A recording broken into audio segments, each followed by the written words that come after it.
I just ended my friendships with my MAGA friends on Friday after this happened, and I saw their views and how cold-blooded they were. I told them I didn't want them in my life anymore, and it's breaking my heart. No, it's not. Nobody believes that. Because first of all, you've got to have a heart in order for it to break. And second of all, if their friendship meant that much to you, it would not be contingent on them agreeing with you. And I'm sure in your mind, it's their fault that the friendship ended, because I'm sure that you explained to them why your view on it is completely moral, and because they didn't agree with it, that makes them immoral. Therefore, you had no choice but to cut them off. They put you in that position. I feel like they deceived me and make me think they were good people. But how can you be a good person when you are celebrating the death of an innocent woman? Do we need to talk about Charlie Kirk? See, the actual definition of celebrating the death of an innocent person is getting online, dancing and singing about it, saying that they deserved it, making Halloween costumes that mimic how they died, reenacting it every opportunity that you get, and insisting that they had it coming because you didn't like what they were saying. What does not meet the definition of celebrating the death of an innocent person is simply pointing out the fact that if you drive your car at an ICE agent, the consequence for that might be that you lose your life. That's not celebrating it. That's just pointing out the facts. But I think we can all agree that your friends' lives just got a whole lot better. So you ended friendships because your friends didn't feel the right way about something, not because they betrayed you, but because they had a different opinion. And now you're online performing heartbreak while someone immediately calls you out. No, it's not. That's the tell. When you actually lose someone you care about, you don't rush to TikTok. You grieve quietly. But this is theater, virtue signaling with victimhood, and the celebrating death thing, pointing out that charging at federal agents has consequences isn't celebrating. It's called reality. But that's the game. Redefine criticism as celebration. Redefine disagreement as violence. And suddenly you're the hero.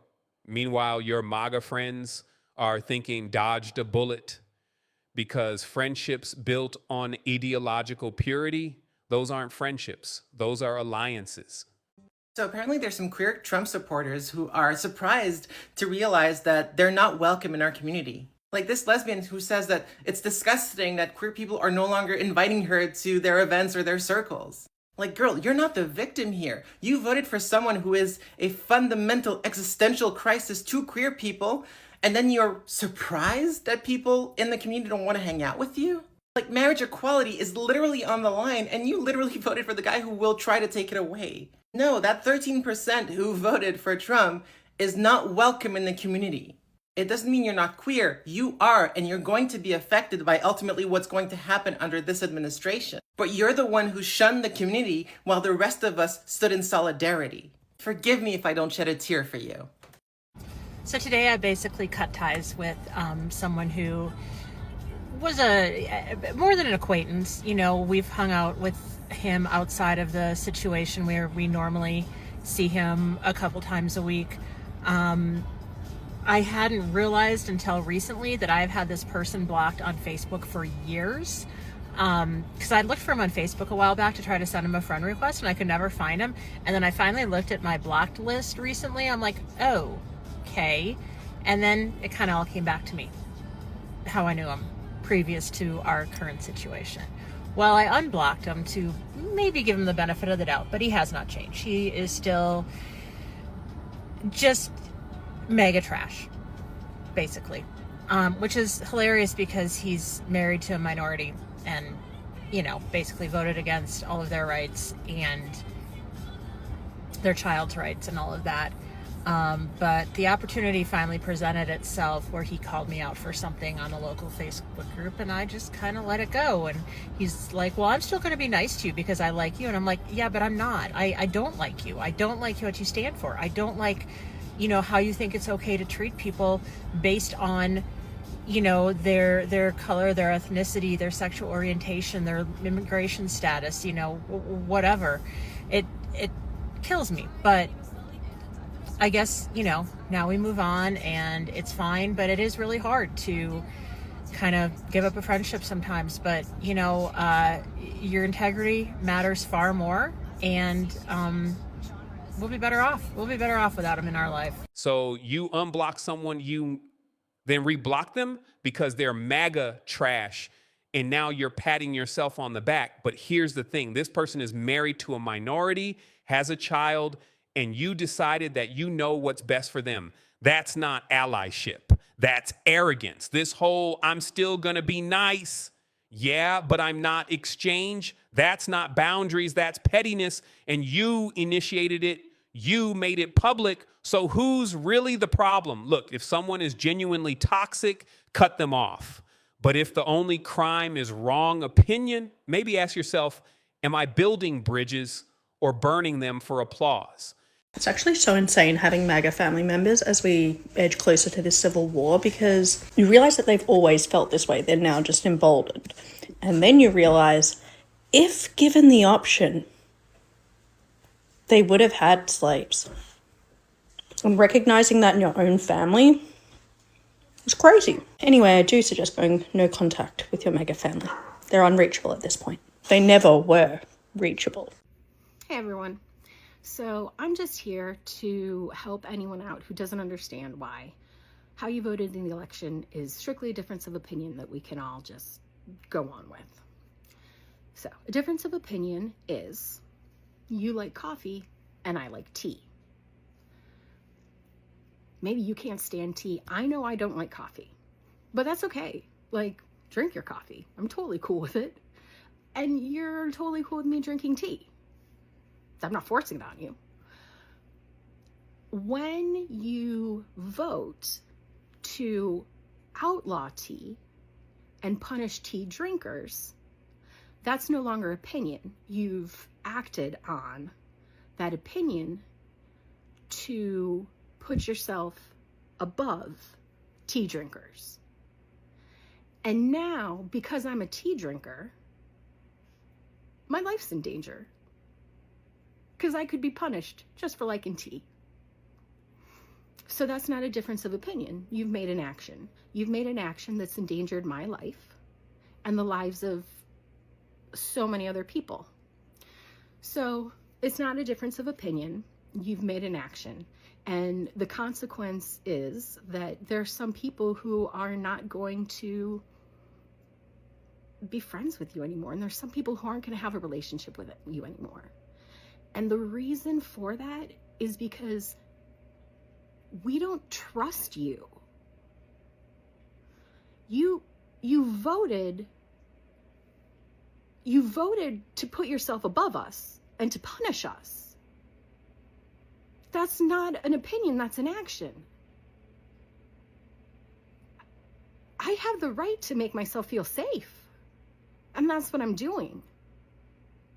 I'm making myself feel safe. I'm making the other people around me who are now in danger, I'm making a safe space for them too. So this is not an opinion. You took action, and these are the consequences for your actions. If you don't like the consequences of your actions, one, you're not alone. And two, it's your actions that have to be looked at by you. And I wish you luck with that. The tea and coffee analogy, classic. If you vote to outlaw tea, that's not opinion, that's action. Except that's not what happened. Voting isn't passing a law, it's participating in democracy where millions of people weigh different priorities. But in your mind, they all voted to endanger your life. That's not analysis. That's catastrophizing. Most people who voted differently, they don't hate you. They just prioritize different issues. But here's where this falls apart. You're not making yourself safe. You're making yourself isolated. Safety comes from community, from dialogue. What you're doing, that's an echo chamber. And echo chambers don't protect you. They weaken you.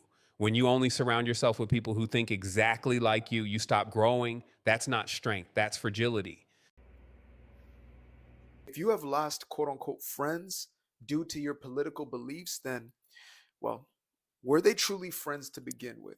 Now, this may not be an easy thing to hear, but it is necessary to understand. If an individual is only able to love you based upon your aligned beliefs. If they can only tolerate your presence so long as you are in complete agreement with what they believe, they are not your friend. I don't care how long they've been around. I don't care what you may have gone through in the past. If that individual is too immature to have a reciprocity of love, regardless of what the belief systems may be of either individual, there is no friendship there. True and genuine friendship is based off of the goodwill of one another. You hold the best regard for the other no matter what. And so if you find yourself in a place where you are losing these so-called friends, I promise you this is a blessing, oftentimes in disguise, but you are finally getting to see the true colors of the people around you. And in this life, the people you surround yourself with are going to be the greatest impactors of the trajectory of your life. So if you're surrounded by people who are filled with hate in their heart, that's going to be the trajectory that you will be pulled towards. But instead of those people are shed from your life, this is a blessing that will allow you to purify where you stand and to move in direct alignment with the things that are absolutely best for you, the things that you are called to do from the spirit and into the flesh. And so if you are that person right now sitting at home feeling lonely, thinking to yourself, when is this person going to come back? They may have very well been a seasonal character in your life, and that's okay.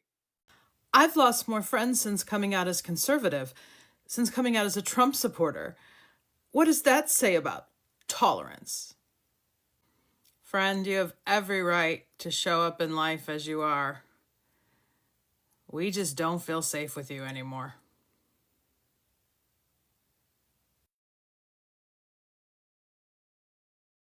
Oh, and another thing. Me and you will never be friends if you're voting for Donald Trump. Me and you will never remain friends if you're voting for Donald Trump. It's not a political difference.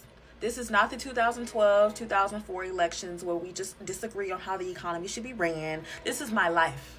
If you are willing to vote for someone who gets to determine whether I live or die if I have complications when I have a child, you will never sit in the presence of me. I had to cut off one of my closest friends because of this election. It is that deep. Anybody can go. I don't care who you think you are. Now, this is interesting.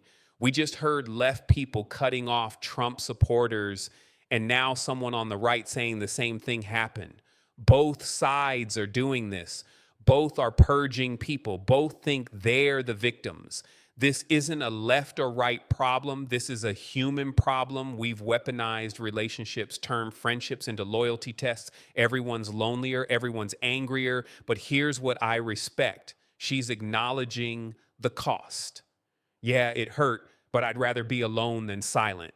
That takes guts. But the question is, are you losing them because you're authentic or because you're insufferable? There's a difference between I won't hide who I am and my politics is my personality. I lost quite a bit of friends in 2025, and it's because I voted for Trump. Okay, no, but for real, like, I'm talking about friends that I have traveled the world with, friends that I have like a 10+ year rapport with, friends that I've gone to church with, friends that I've shared a meal with. And it's not because I became this extreme radicalized person. It's simply because I stopped being passive. I started being more vocal about politics, policies, social norms, my faith. And it was when I started speaking out on a platform where I started being more vocal, when I started pushing back, when I started challenging people, that's where I started to see relationships switch. I'm not gonna lie, at first it was extremely hurtful to see like the friends that you have sat down with and you've shared certain things with just like all of a sudden ostracize you because of your political views. But what I've learned is that if you are within any friendship where you feel like you have to mute yourself, you have to be passive, they could say all of the things that they support. They could talk about all of the social norms that they support, and you feel like you have to silence yourself. That may not be a friendship worth having. Friends that I have in my life right now know exactly where I stand. Even if we do not agree with each other, they know where I stand and we respect each other's views. It really just motivated me to keep going, keep using my voice when it's appropriate. Honestly, if I'm not able to be vocal about the things that I value, just like you are able to be vocal about the things you value, if it is not a two-way street, then it is not a friendship worth having for me. All of the people that are getting on here and talking about how their family members are cutting them off and, refusing to talk to them and breaking up friendships, and people that are literally like dissolving their family units and those like really strong relationships, at least what we would think would be strong relationships, because of a difference of opinion in politics, because of a difference of who people voted for. People are dissolving their family units over a vote, not abuse, not betrayal, a vote. And everyone's acting like this is normal. Relationships are hard, family is messy. But if your response is to cut everyone out who thinks differently, you're not building support. You're building a cult. And cults make you weaker, incapable of functioning in a world where people disagree. So if you're dissolving decades-long relationships over politics, you're not protecting yourself, you're isolating yourself, and one day you're going to look around and realize you're alone, and it won't be politics' fault. It'll be yours. I just have to say, first off, it's not you, it's them. It's 100% them. Yes, we were. Some of them were friends that I would call sisters, and one of them is my mother. Now, I don't cut them off completely. I still talk to them, but it goes to this. His behavior, and it's not just what he says, because my mother will say, well, don't look at what he says, look at what he does. My girlfriend Tracy's a doctor in Boston. She's dedicated her whole career to just great work, cancer research, and the stuff that doesn't make a lot of money but makes a big difference, equity in medicine, like, so that not only the rich people get the life-saving drugs, but it goes to people who just really need it because one life is not more valuable than the other. He doesn't think that way. He cuts out those kind of programs. He's racist. He's okay with you as long as you have a lot of money, and he'll use a lot of money to get what he wants. And he's manipulating. I mean, you may think that I'm like some hardcore left Democrat. I never really even voted Democrat once ever. I think one time I voted for Obama the second time. Otherwise, I always voted Republican in every race. Back in the country where you could vote either way, back in a time when we weren't so divided. One thing changed that made us this divided. What was it? One big fat orange thing. Yes, we were friends, but now it keeps me up at night that this man is president. It really does. It affects me negatively on the daily. So if you support that, you support something that I'm very against, and yeah, we were friends, but it sucks, but I can't understand you. I can't understand your core values. How can we be friends? I cut my best friend of my entire life out of my life because of his girlfriend's political beliefs. Here's my story. You tell me if I'm an asshole. I cut my best friend of my entire life out because of his girlfriend's political beliefs. Not even his beliefs. His girlfriend's. Yes, you are an asshole. That's literally the definition. You threw away a lifelong friendship because you didn't like who they're dating. That's not principles. That's petty. Here's what's really happening. You're cutting people off because staying in relationship would force you to confront truths about yourself. It's easier to say you're bad than I'm scared. When you cut out everyone who doesn't think like you lose perspective, you lose empathy, and you've made yourself incapable of hearing anything that challenges you. Honestly, I don't even need to hear the story. You are not an asshole. You see, growing up in the 80s like I did, anytime your guy didn't win one of those contests, it was like, oh shit, that sucks. Versus now, us saying, oh shit, how many people are going to be unalived? The consequences are much different now than they were when I was growing up. The decision that people made back in November was a pure litmus test of their values and morals. As a medical professional, I would never ever refuse anybody's service. But in our personal lives, we have the right to only associate ourselves with those who have the same values as we do. I don't want my daughter around people who cheer this shit on. I don't want my daughter learning how to cheer on hate and division. Because anybody who voted for this current shit show, that's what you're cheering on. Just because you were my friend, that does not mean you are entitled to continue to be my friend as you vote to hurt me, my patients, my daughter. We are not the tolerant left anymore. Get used to us being intolerant because we are done with this shit. When you make an active, purposeful choice to hurt me, my family, my patients, the door is no longer open for you to keep inflicting harm. For those of you watching this and getting really, really butthurt, there's that entitlement that I'm talking about. Feeling entitled to take whatever you want from other people, almost as if it's owed to you. You are not owed our respect. You are not entitled to it. You showed your true selves in November, and you are not entitled to be in spaces where you voted to harm other people in those exact same spaces. It doesn't work like that.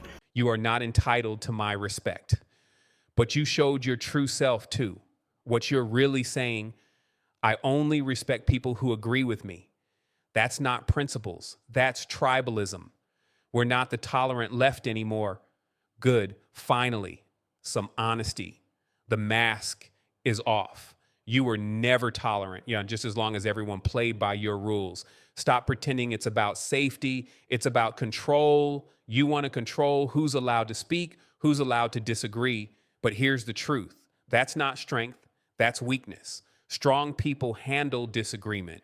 Weak people retreat, build walls, create echo chambers, then wonder why the country's divided. Look in the mirror. I want to say what I said in another video a little bit better.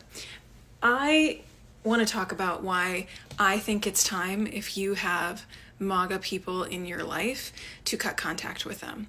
I know that there's a lot of discourse out there about how we don't want to isolate people in their propaganda and that that's not going to bring this country together, but I disagree. I said in my other video, I'll explain briefly here, that I have attempted to reach out and bring together and reach my parents for over a decade, really 2 decades, if I'm honest, trying to get them to listen to me, to trust me over their media, to trust the sources that I was giving them that was contradicting what they were hearing in their media, and they chose over and over again not to trust me, but to dismiss me. And as I began to very gently at first, I mean gently always, but just more persistently as time went along, to call out their hypocrisy, because I never used to do that, because hurting my parents was anathema to me. The idea of like embarrassing my dad by pointing out how stupid something he was saying was, I could not do it. Like I remember sitting in the car in like 2016, listening to my dad just say the most outlandish shit and feeling like I couldn't get the words out of my throat because I would hurt him. I would embarrass him, and I just couldn't do that because I loved him so much. But over time, as the atrocities mounted and their stubbornness and their unwillingness to acknowledge reality mounted, I became more persistent in pointing out their hypocrisies, again, gently, lovingly, and in private, not in public, not in any aim to humiliate them, but just trying to get them to listen, and it didn't work. As I did that, they backed further and further away from me. So my attempt to reach them, to bring us together, to introduce information outside of their media into their ecosystem, caused them, my mother especially, my father not so much, but caused my mother especially to moonwalk out of my life. She was, I think my read is that she was just so afraid of me pointing out something that would harm her ego that she just didn't want to have any kind of conversation with me. And the reality of that is, like, honestly, my mother has called me once in 10 years, and that was for a reason of her own selfish need.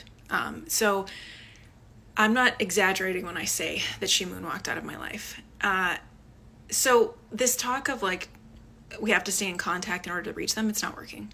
And the second thing I would say is that it is a moral imperative, I think at this point, to cut contact with people who refuse to acknowledge that there is harm being done and that they are participating in that harm.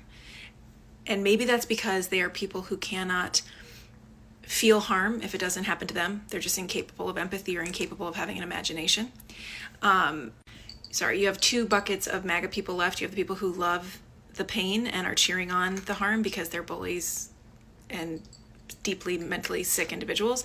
And then you have the enablers who just cannot accept that they were wrong about anything, so they're doubling down on defending everything to protect their own egos. I'm talking about those people. If you have those people in your life who know better but aren't doing better, and apparently don't care about harm unless it impacts them, introduce some harm. Tell them you don't want them in your life. Tell them why. You don't have to be mean. I was not mean when I told my parents. I was very loving. This woman cut off her parents, gave her dad an ultimatum, forced them to choose. And when they chose the vote, she walked. Let's be real. You didn't cut them off because they were abusive. You cut them off because they wouldn't obey you. You wanted them to vote your way. And when they didn't, you punished them. You're calling it helping them hit bottom, but that's not what this is. This is manipulation. The only harm was voting differently in a state where their vote didn't even matter. You cut them off to punish them. Real love doesn't come with ultimatums. Real love says, I don't agree with you, but you're still my parent. That takes courage. This is just sad. But I said, you believe liars, thus you spread lies. You don't trust me, and I can't take it anymore. I cannot live in this delusion with you. It is destroying my mental health, and I will not enable your delusions. Bye. And I think more of us, this is the time to do that. And I know that's probably going to be unpopular, and I know how difficult it is. This has been the most destabilizing, devastating, horrific thing I've ever had to go through, and I never thought it would be my reality, but here we are. So what are we going to do when it's our reality? Are we going to enable them to continue to find new bottoms, or are we going to remove ourselves in hope that that's getting them to the bottom that they need to recover? Because some of these people, removing myself from my parents' life, losing your child, when they, and again, let me explain a little bit. Sorry, 2 times this if you need. I told my parents before they voted for him a 3rd time, I said, like, you're being irrational if you don't think this isn't going to impact our relationship. And after January 6th, that was the first time I went no contact with them. My dad called me crying, saying he didn't care about politics anymore. He only cared about our relationship. Lies. But we've been through all that. And so when I found out they were voting for him a 3rd time, I said, you are being irrational if you think this is not going to impact our relationship, if we're going to survive this. And they're in a state where their vote didn't matter. That was going to be a blue state no matter what. I had this conversation with my dad. I said, I finally got mad at him. I mean, I just never get mad at my dad. I finally got mad at him. And I said, your vote isn't going to count. It's not going to do anything to get that man in office. And your child is sitting in front of you crying, begging you not to do it. What are you going to do? And I felt guilty at the time for giving him an ultimatum. I mean, I was driven to this after like 15 years of, I've never given him an ultimatum before, but I just I couldn't take it anymore. And I wanted them to be aware that if they did that, there were going to be consequences. I wanted them to know going in, if they made that choice, that there was a consequence. There's going to be our relationship. And I kind of wanted to force them to have to make that decision and show me that voting for him, even when their vote would not count, mattered more than the damage that I was telling them it was going to do to my life. Because they just don't believe it. They think that's my problem. They think I'm too sensitive, right? But anyway, he went ahead and did that. And I, said, I'm done. If that wasn't bottom, if my parents losing a relationship with what had once been a loving relationship with a precious child, because we were close, if that isn't bottom, I don't know that my parents have one. And I don't know that these other people in your lives have one. And we can either ride down to this bottomless pit with them and watch them sink lower and lower into depravity, or we can get off the ride and say, you're on your own. I chose the latter, and I think it's a moral thing to do, and I hope more of you are doing it. I hope more of you are doing it. She hopes more people cut off their families. She hopes this spreads. Misery loves company. If she destroyed her relationship, then everyone else should too. That way, it's not a mistake. It's a movement. But here's what she's not saying. She's destroyed. You can hear it. This isn't confidence. This is someone desperately trying to convince themselves. The fact that she's online telling strangers to do the same, she's not at peace with it. People who are truly confident, they don't need validation. So ask yourself, is this really about safety or control, protecting yourself, or punishing them? There's a difference. Don't make permanent decisions based on temporary emotions. So here we are, everyone cutting each other off. Both sides convinced they're right. But the minute you decide people who disagree are evil, you've lost the ability to function in a democracy. Democracy requires disagreement. The ability to say, we don't agree, but we're still human. We've replaced that with purity tests. Everyone's lonely, angry, solving nothing. Your relationships are more important than your party. If you can't handle people who think differently, that's your problem. Real strength, staying in relationship despite disagreement. You didn't protect yourself. You isolated yourself. One day you'll look around, you're alone, not because of politics, because you chose ideology over humanity. Drop a comment, Is this justified? Hit like, share, and subscribe. This isn't over.